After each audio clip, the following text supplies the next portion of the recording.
Hello friends, and welcome back to Farmyard Care. If you are the kind of person who loves a productive backyard, dreams of a more self-reliant homestead, cares deeply about where your food comes from, and finds real joy in raising animals with your own hands, then today's video is for you.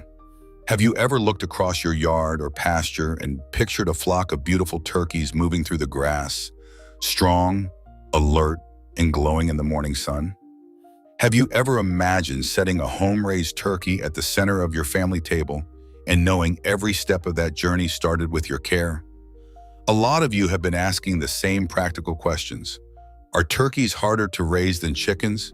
Do they need different feed? And how much room do they really need to thrive? And here is the truth from experience. Raising turkeys can be one of the most rewarding projects on a backyard farm. In fact, once they get past that delicate early stage, many turkey keepers find them calm, personable, and in some ways easier to manage than chickens. But turkeys are not just oversized chickens. They have their own personalities, their own nutritional demands, and their own flock behavior that you need to understand if you want to raise them well. In this video, everything you need to know. To raise turkeys, I'm going to walk you through the whole process step by step, from choosing the right breed and brooding poults the right way to feeding, housing, pasturing, and preparing for harvest. So subscribe to Farmyard Care and let's get into it. Part 1. The great choice. Heritage versus commercial breeds. The first big decision in your turkey journey is also the one that shapes everything that follows. What kind of turkey are you actually going to raise? Before you think about feed, housing, or pasture, you need to decide whether you want the speed and efficiency of a commercial bird or the beauty, tradition, and slower rhythm of a heritage breed. That one choice will influence your entire setup from start to finish. Let's begin with the commercial birds most people already know, even if they do not realize it. Nearly every turkey you see in the grocery store is a broad-breasted white. These birds were developed for one main purpose: to grow fast and produce a large amount of breast meat in a short period of time. A tom can reach around 40 pounds and a hen about 20 pounds, often in just 14 to 18 weeks. Their white feathers are also practical because after processing they leave a cleaner looking carcass without dark pin feathers showing through the skin. But that kind of production comes with trade-offs. They grow so heavily and so quickly that they cannot fly, and they are not able to reproduce naturally. In commercial systems, artificial insemination is part of the process. Now on the other side, you have the heritage turkey, and this is where many homesteaders fall in love. These are the birds with real character in both appearance and behavior. Breeds like Bourbon Red, Narragansett, Standard Bronze, and Royal Palm bring color, elegance, and a sense of old farm tradition back into the picture. A true heritage turkey is not just any older-looking breed.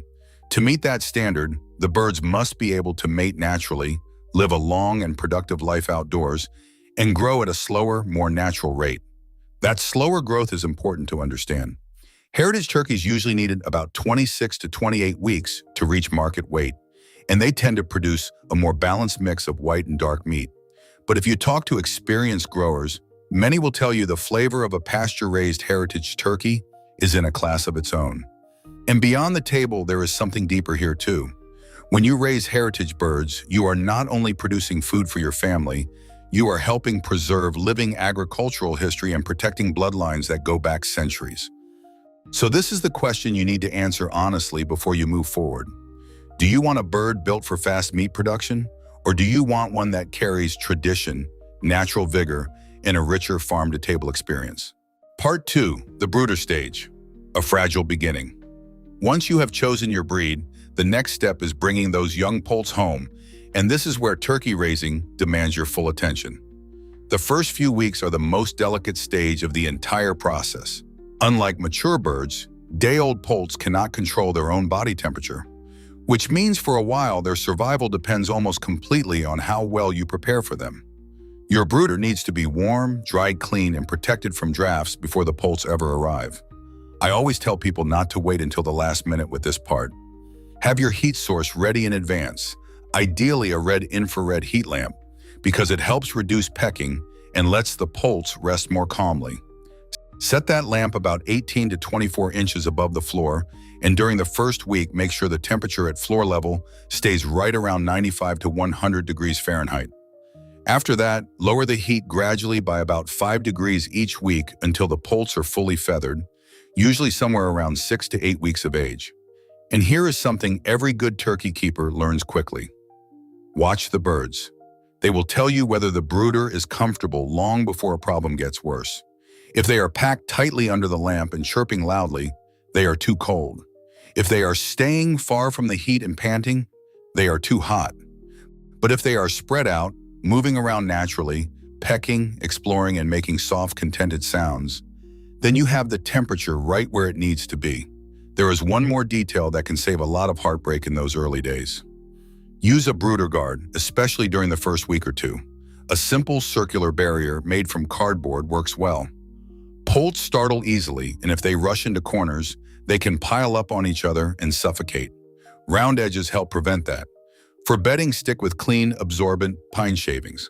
Avoid newspaper because the slick surface can cause splay leg, which may leave permanent damage. And stay away from sawdust or cedar shavings as well.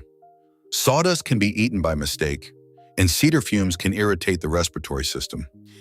If you get this stage right, you give your poults the strong, healthy start they need before they ever set foot on pasture. Part 3. Fueling the flock. The science of turkey nutrition. Now, once your poults are warm, settled, and finding their rhythm in the brooder, the next thing you have to get right is feed. And this is where many beginners make a serious mistake.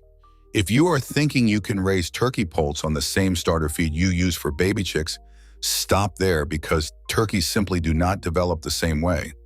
They grow fast, they build muscle quickly, and they put on feathers at a pace that demands far more nutrition right from the beginning. For the first 6 to 8 weeks, poults need a true turkey starter with a protein level around 28 to 30%. That high protein is not optional. It is what supports healthy growth, feather development, and strong body structure in those crucial early weeks.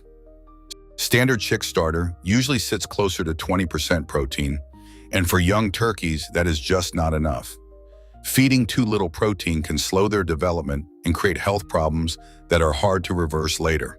As your birds move into the 6 to 12 week stage, you can shift them onto a grower ration in the 20 to 26% range. Then, as they near maturity and harvest, a finisher feed with about 14 to 18% protein helps carry them through the final stage in a balanced way. But even the best feed in the world will not help you if the poults do not recognize it. Turkey poults are known for something growers call starve out, and it can be heartbreaking.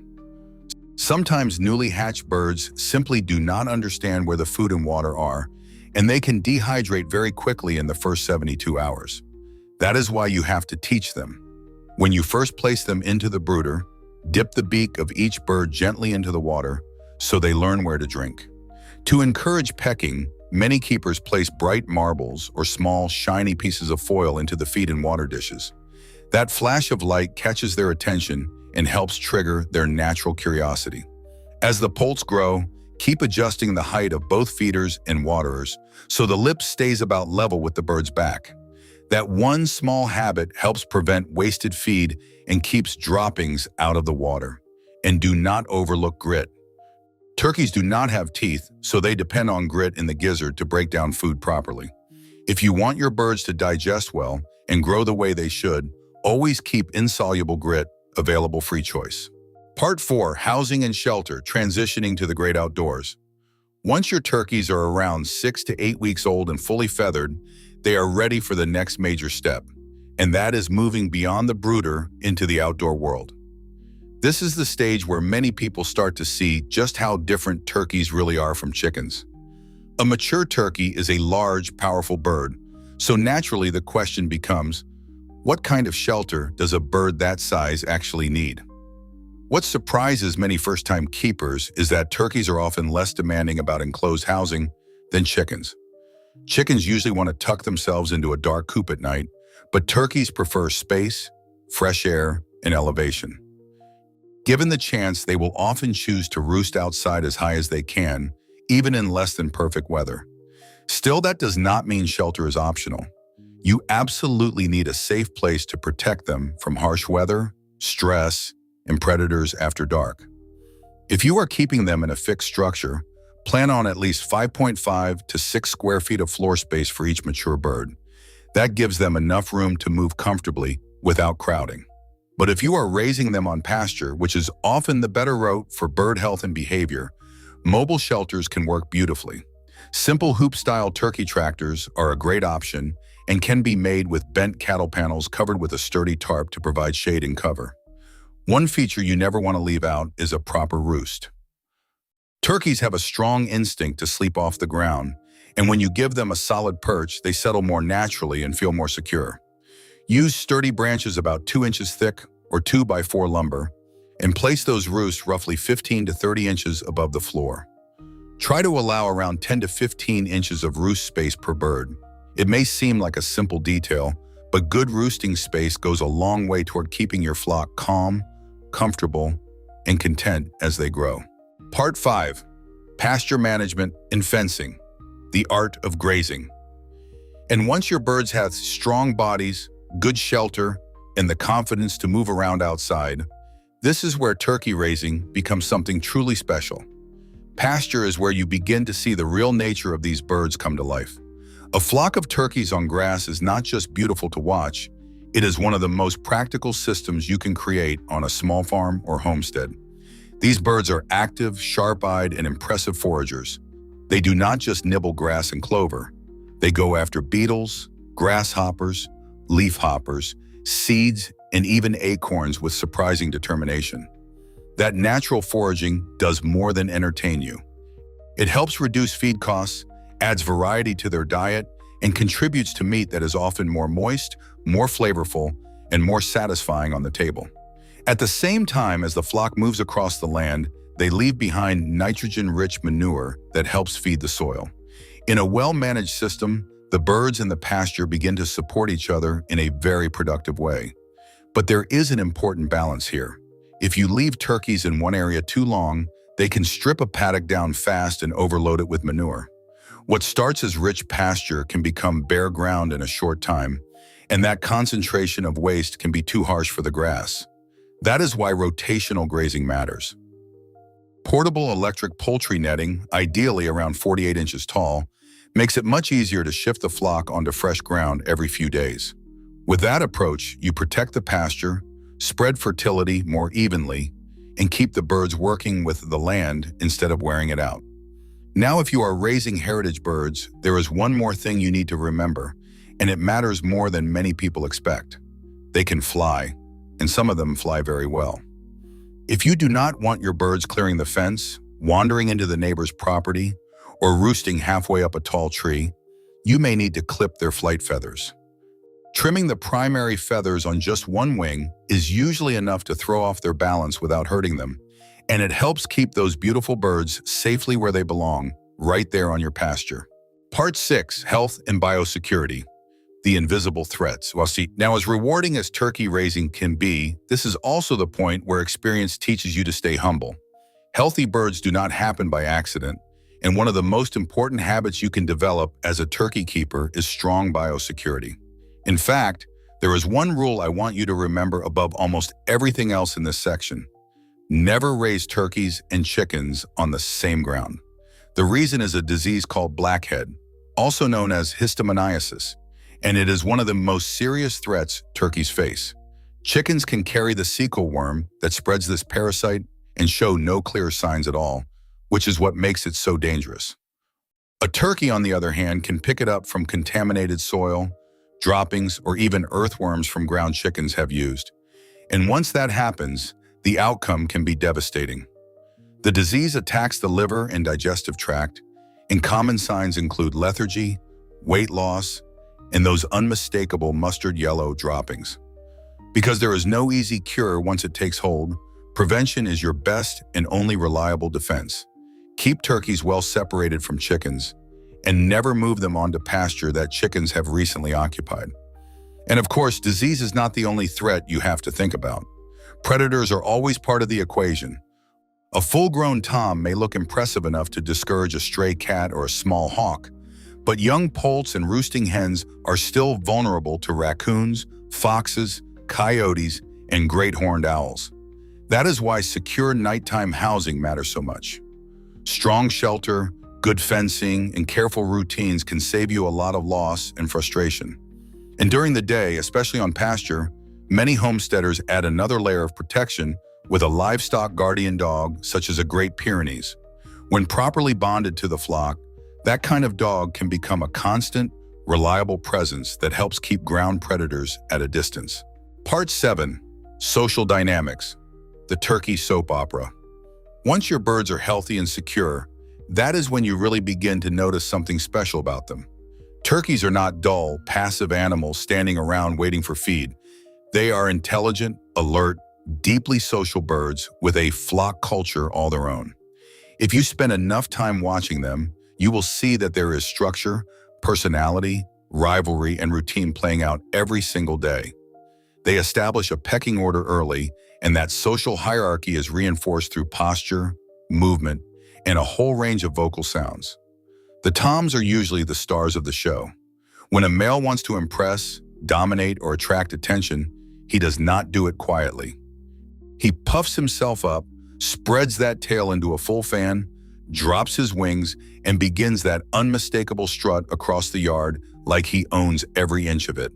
And then there are the colors.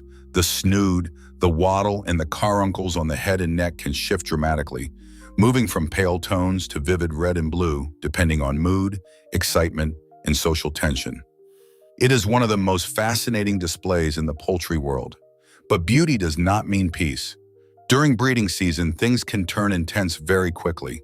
If you keep more than one tom, you should expect contests for dominance, and sometimes younger males, called jakes, will even challenge or gang up on an older tom. If you want a calmer, more stable breeding flock, a good working ratio is one tom for every 4 or 5 hens. And while most people think of turkeys mainly for meat, the hens offer something else that is often overlooked. Yes, turkey eggs are edible and they are excellent. A healthy hen will not lay like a production chicken, but she may still give you up to 100 eggs in a year. They are larger than chicken eggs, with sturdy, speckled shells and a rich, creamy flavor that feels like a true farmstead luxury. Part 8. The harvest. Processing with respect. And eventually, if you are raising turkeys for the table, all of your effort leads to this final stage, the harvest. This is where skill, timing, and respect all come together. For many people, this part carries emotion, and that is completely natural. But there is also something deeply grounding about serving meat you raised yourself, knowing how the bird lived, what it ate, and that it spent its life in fresh air and sunlight. That kind of connection changes the way you look at food. Timing matters here more than many beginners realize. Broad-breasted commercial birds are usually ready between 14 and 18 weeks, while heritage breeds need the slower path and are generally harvested around 26 to 28 weeks. Before processing, withhold feed for 8 to 12 hours, but continue providing water. This helps empty the crop and digestive tract, which lowers the risk of contamination during butchering and makes the whole process cleaner. Because of their size, turkeys require more control and care than smaller poultry. A stainless steel killing cone helps keep the bird steady and calm while also preventing damage from wing flapping. For plucking, the scalding water needs to be in the right range, around 138 to 148 degrees Fahrenheit. Too cool, and the feathers will be difficult to remove. Too hot, and the skin can tear, which nobody wants after months of careful raising. Once the bird has been cleaned and eviscerated, chill it quickly in an ice water bath. Your goal is to bring the internal temperature down to 40 degrees within 6 to 8 hours to slow microbial growth and protect meat quality. And here is one of the most important details of all. Do not rush straight to cooking or freezing. Let the carcass rest in the refrigerator for at least 4 to 24 hours so the muscles can move through rigor mortis properly. Skip that step, and the meat may turn out tough. Get it right, and what you will have in the end is tender, flavorful, nourishing turkey that reflects every bit of good care you put in from the very beginning. Conclusion. Raising turkeys is not just about producing meat. It is a lesson in patience, observation, stewardship, and respect for the life you are responsible for. Yes, poults need extra care in the beginning, and yes, turkeys will ask more of your feed budget than chickens.